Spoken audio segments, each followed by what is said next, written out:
Are you a property owner letting out your property for the first time? Do you know what to look for in a tenant?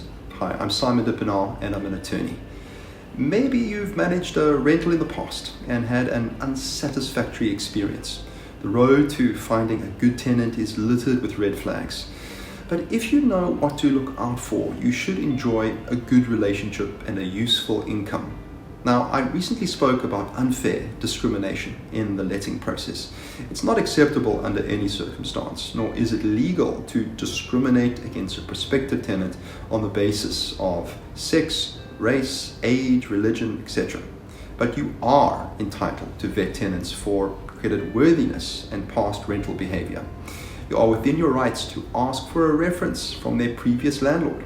But beyond the credit check and reference, which throw up obvious red flags, what would you watch out for? It can happen that a tenant is creditworthy but still not a good prospect. Here are some less obvious red flags to be aware of. Now, affordability. It's generally advised that monthly rental should not exceed 30% of someone's monthly salary. You're entitled to ask for 3 months worth of pay slips as part of your tenant screening. Next, employment history. People who change jobs too frequently may be flighty or irresponsible. One short employment episode is probably down to a poor job fit and can be ignored, but someone whose CV is peppered with jobs that lasted less than a year may be an unreliable tenant. Criminal history next. Criminal background checks are a standard part of the hiring process in many companies. It's perfectly acceptable to perform this check for your rental too, especially if you are renting out a flatlet or cottage on your property and you have children. You want assurance that your tenant does not pose a risk to your family. Now, general behavior. Unreasonable demands from a prospective tenant, even before the lease is signed, could signal trouble ahead. If you or your agent struggle to get responses to reasonable requests for information, or find it hard to get hold of the person, this could also be a red flag. If you've outsourced tenant finding to an agent, make sure you trust their judgment.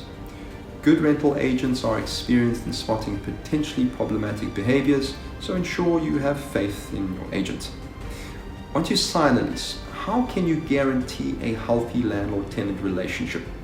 Number 1, communication. Put everything in writing and be upfront about any defects or quirks. Keep the lines of communication open.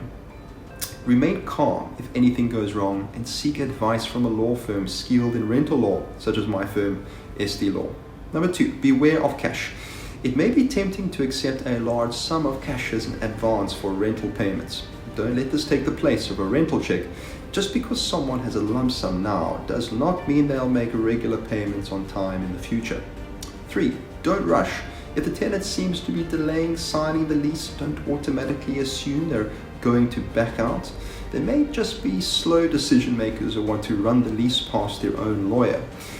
On the other hand, it could be a red flag. Now, communicate clearly with them, carry out all the usual checks, answer their questions, and give yourself time to make the decision. Listen to your gut feel. It's usually right. I've helped both landlords and tenants navigate the rental environment successfully. I understand the issues that concern both parties. If you need help drawing up a lease agreement or advice on any aspect of landlord-tenant relations, give me a call on 086 099 5146 or email simon@sdlaw.co.za.